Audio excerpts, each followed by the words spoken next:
सबसे पहले तो यही पूछना चाहूंगा कि कैसे हो आप लोग और कैसी चल रही है आपकी तैयारी। सर वो सब तो ठीक है, आपने जब एंट्री ली तो बड़े शायराना अंदाज में ली, क्या बात है, कुछ कहना चाहते हो या बस बोलना चाह रहे थे? मैंने कहा नहीं नहीं नहीं, मैं कुछ बताना चाह रहा था आपको। जब हम बेटा सेशन की स्टार्टिंग करते हैं ना, तब तो हम कई सारे कस्में वादे खाते हैं। जब हम ये बोलते हैं कि नहीं सर, आप हमें जितना घंटे कहोगे हम उतने घंटे पढ़ाई करेंगे, आप हमें बिल्कुल जैसा बताओगे हम वैसा करते जाते हैं। तो हम जो शर्त रखते हैं ना स्टार्टिंग में, आप हर उस शर्त पे हाँ बोलते हैं। और फिर जैसे ही धीरे धीरे आगे चलते जाते हैं, बैकलॉग्स हो जाते हैं, रिवीजन सही से नहीं हो पाता है, डीपीपीज नहीं लग पाती हैं, और वही चीजें पाइल्ड अप होकर के इतनी ज्यादा बढ़ जाती है कि हम फिर अपनी इस जर्नी में अलग अलग ऑल्टरनेटिव ढूंढने लगते हैं। तो मैं आपसे यही कहना चाहूंगा कि आपने जो एक सपना देखा था ना अपना एम्स का, वो सपना अगर हकीकत में बदलना है ना बच्चों, तो मेहनत करनी पड़ेगी। और मैं जानता हूं कि आपके लिए बाकी सारी चीजें स्मूथ है, आपके लिए एक सबसे बड़ी प्रॉब्लम या सबसे बड़ी समस्या वो फिजिक्स ही है, ये मैं बहुत अच्छे से जानता हूं, ठीक है। पर बेटा आप फिजिक्स को एक रिलेशनशिप की तरह लेकर के चलो, आप जितना समय उसके साथ बिताओगे ना, वो चीज उतनी ही ज्यादा बेहतर होती जाएगी। सिर्फ सोचने से नहीं होगा, करने से होगा, सिर्फ बोलने से नहीं होगा, इस पेन को उठाना पड़ेगा, प्रैक्टिस करनी पड़ेगी, तब जाके सिलेक्शन होगा, ठीक है बच्चों। तो सबसे पहले बेटा ये फिजिक्स को लेकर के आपका जो फियर है उसके लिए मैं कुछ बातें बताना चाहूंगा। अभी मैं ये जो सेशन लेकर के आया हूं, ज्यादा बड़ा नहीं रखूंगा, ज्यादा ज्ञान की बातें भी नहीं करूंगा, वेरी क्विक एंड शॉर्ट। बस आपको सबसे पहले मैं आपको वेटेज दिखाना चाहूंगा बेटा यूनिट वाइज 11th और 12th का सेपरेट बेसिस पे, जिससे कि आपको एक आइडिया लग पाए कि यार मेरे 11th में कौन से चैप्टर इंपॉर्टेंट है, 12th में कौन से चैप्टर इंपॉर्टेंट है, जिससे कि ना कि सिर्फ एक ड्रॉपर बच्चा, बल्कि जो बच्चा 11th में है और 12th में है उसको ये आइडिया लग पाए कि मैं अभी पढ़ते टाइम पे किस यूनिट पे मुझे बहुत ज्यादा ध्यान देना है या किस यूनिट की मुझे ज्यादा से ज्यादा प्रैक्टिस करनी है। स्टार्ट करते हैं बेटा सबसे पहले हम लोग 11th क्लास से।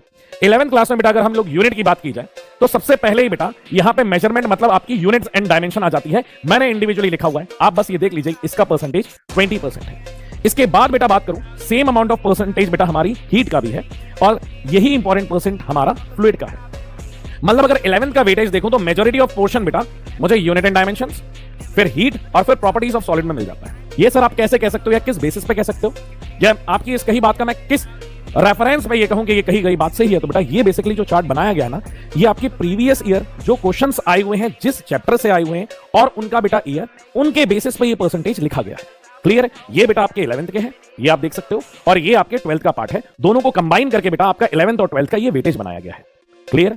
तो यहां पे देखा यूनिट्स एंड डायमेंशन, यहां पे बेटा आपका केटीजी, और ये हो गया आपका सॉलिड एंड फ्लूइड, ठीक है। हाँ सर, यहां पे बेटा बात करें तो सबसे ज्यादा आप ये देखो कि ये वाला जो पार्ट है ना बेटा, that is a part of modern physics, ठीक है। ये करंट एंड इलेक्ट्रिसिटी है। आप ये दोनों यूनिट याद रखना। यहां से मैं वो समझाने वाला हूं कि जिस बच्चे की अभी बिल्कुल तैयारी नहीं हुई है, उस बच्चे को यहां से बहुत ध्यान से सुनना है। मैं ये मान के चल रहा हूं कि आपने अभी तक इस पोजीशन पे हो जहां पे आपको बेसिक मैथ्स तक नहीं आता है।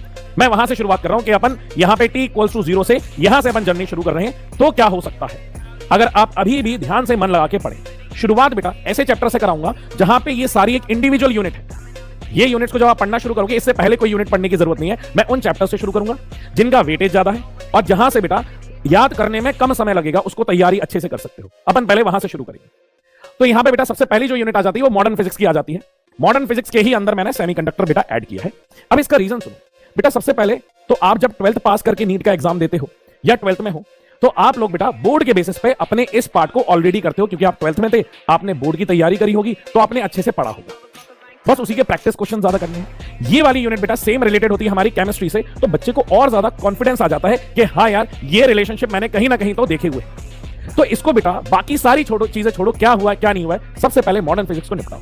ज्यादा समय भी नहीं लगेगा, तो मैं मान के चलता हूं बेटा ये 5 दिन में आप ये मॉडर्न फिजिक्स आराम से कर लोगे, और यहां पे 7 to 10 क्वेश्चन आप अटेम्प्ट कर लोगे। 7 से 10 क्वेश्चन यहां से आने ही आने हैं, मिनिमम बता रहा हूं 7 आएंगे ही आएंगे, इससे कम नहीं हो सकता है।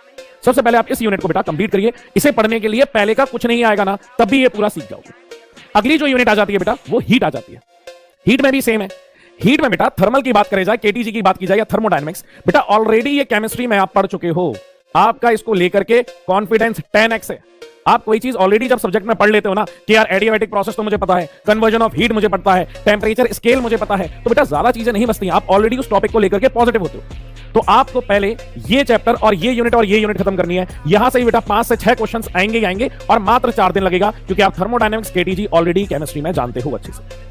और इसको सीखने के लिए इसकी जरूरत नहीं है, इसको सीखने के लिए इसकी जरूरत नहीं है। अगर बेसिक मैथ्स भी नहीं आती तब भी ये दोनों आराम से ले जाओगे, कोई प्रॉब्लम नहीं आएगी। कोई वेक्टर्स का इस्तेमाल नहीं है, तो बिल्कुल चिंता मत करो। अगला आ जाता है बेटा यूनिट एंड डायमेंशन। मैंने आपको पहले ही बताया मैं ऐसे चैप्टर्स ले रहा हूं जहां पे क्वेश्चन ज्यादा और दिन कम लगने वाले, और ये इंडिविजुअल यूनिट है। आप पहले अप्रोच समझिएगा। क्लियर है? तो आप जब यूनिट एंड डायमेंशन करने वाले बेटा मात्र आपको 2 दिन लगेगा। क्लियर है? इसमें डिवाइसेस मतलब स्क्रू गेज, वर्नियर कैलिपर जरूर करिएगा, एरर करिएगा, 3 सवाल आएंगे ही आएंगे। फेवरेट पोर्शन चल रहा है आजकल नीट का यूनिट एंड डायमेंशन। ये 3 चीजों को करने में बेटा आपको किसी की रिक्वायरमेंट नहीं है, ठीक है। उसके बाद बेटा आ जाते हैं properties of fluid. Properties of fluid में आप करोगे तब भी मैं कह रहा हूं ना कि वेक्टर्स की रिक्वायरमेंट नहीं है। बेसिक चीजों से आपकी प्रॉपर्टीज ऑफ फ्लूइड हो जाएगा। 6 दिन लगेंगे, 4 क्वेश्चन बेटा आएंगे, सरफेस टेंशन से आएगा ही, मॉड्यूलस से आएगा ही आएगा। तो यहां से बेटा ये 4 क्वेश्चन हो जाते हैं। करंट एंड इलेक्ट्रिसिटी ऑलरेडी बेटा आप लोगों ने 12th में पढ़ा था, पास होने के लिए पढ़ा था। रेजिस्टेंस इक्विवेलेंट, और बेटा यहां पे आप पैरेलल और सीरीज सीखते हुए आ रहे हो। यहां पे बस थोड़ा टाइम देना पड़ेगा, इसलिए मैंने 4 दिन लिखे हुए हैं बेटा, और यहां से 3 से 4 क्वेश्चंस आराम से आ जाएंगे। यहां तक मैं आपको हर एक चैप्टर मैं एक यूनिट वाइज ले जा रहा हूं बेटा, आपको किसी और की जरूरत नहीं है, मैं बार बार रिपीट कर रहा हूं। अब जब इलेक्ट्रोस्टैटिक करोगे ना, यहां पे बेटा थोड़ी जरूरत पड़ेगी। इलेक्ट्रोस्टैटिक और ग्रेविटेशन बच्चों आप साथ ही में करना, बहुत जल्दी खत्म हो जाएगा। टोटल मैंने नंबर ऑफ डेज भी लिखे हुए हैं कि 8 दिन लगेंगे, 5 दिन लगेगा आपको इलेक्ट्रोस्टैटिक करने में और 3 दिन लगेगा आपको ग्रेविटेशन करने में। 5 से 7 क्वेश्चन पक्के हैं। मैं बेटा 1 से लेकर के अगर यहां 6 तक की बात करूं ना, तो इतने में ही सिर्फ यहां पे आपको थोड़ा जरूरत पड़ेगी बेसिक मैथ्स का। अगर मैं यहां तक बात करूं ना, सिर्फ 5th तक आपको यहां तक पता, वेक्टर्स की भी जरूरत नहीं पड़ेगी और आप ऑलरेडी सारी चीजें सीख जाओगे। यहां तक आपके 90 मार्क्स पक्के हैं। क्लियर है? 90 मार्क्स मतलब 80 से 90 आप 5 भी जो चैप्टर है वहां तक ले आओगे। उसके आगे जब चलना होगा ना, यहां तक अगर छठवा आप यहां पे इस पॉइंट पे अगर बेटा आपको थोड़ा भी बेसिक मैथ्स और वेक्टर आता है, तो बेटा यहां तक अगर आप कर लोगे तो 120 तक यही 6 चैप्टर आपको ला करके दे देंगे, या 6 यूनिट कहिए, ये ला करके दे देंगे आपको। पर यहां तक आपको बहुत अच्छे से करना है, इसमें फिर कोई लापरवाही नहीं चलेगी। क्लियर है?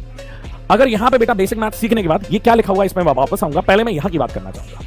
बेटा ये जो 2 यूनिट है ना ऑप्टिक्स, जिसमें 10 से 12 दिन लगेंगे, क्योंकि यहां पे बेटा नंबर ऑफ डेज ऑप्टिक्स में ज्यादा लग जाते हैं, क्योंकि रे ऑप्टिक्स और वेव ऑप्टिक्स दोनों है। तो मैं आपको एक ऑप्शन दूंगा कि चाहे तो देखो यहां तक आप 100 तक, 100 से 110 तक आप स्कोर कर चुके हो।